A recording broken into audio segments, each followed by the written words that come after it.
網上好多人好好奇，同埋私底下咧都覺得我係成日上課嘅人，究竟點樣？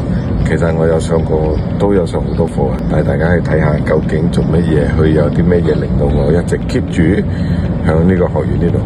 Let's go！ 嚟到啦，呢個就係我老師嚟睇咯。哇，幾靚仔啊！咁的而且確我有上過好多課嘅。咁最近咧，其實我係冇上好多課咗，其實冇上課，幾乎係冇上課。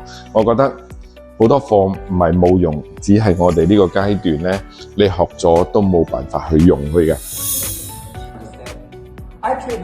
仲有呢個咧，就係一個呢個課程啊，佢唔會感覺俾你好似上課咁樣，即係講緊，如果今日你係唔中意上課，你覺得上課係成好悶嘅，呢個絕對啱你。呢個就係呢個老師嘅魅力啦。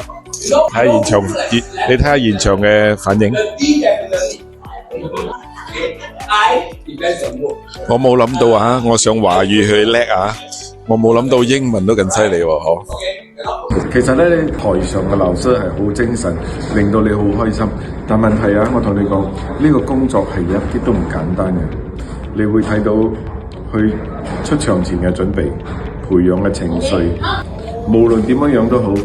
如果你能量唔夠強，你係帶唔到俾身邊所有人嘅強啊。所以每一次課程完畢之後咧，佢都會好攰好攰。OK， 喺呢度咧，希望大家可以冇咁大壓力嘅，同埋好嘅心態、好嘅能量去繼續去前進，去尋找你想愛嘅嘢。所以關注我，帶你了解呢個小學世界。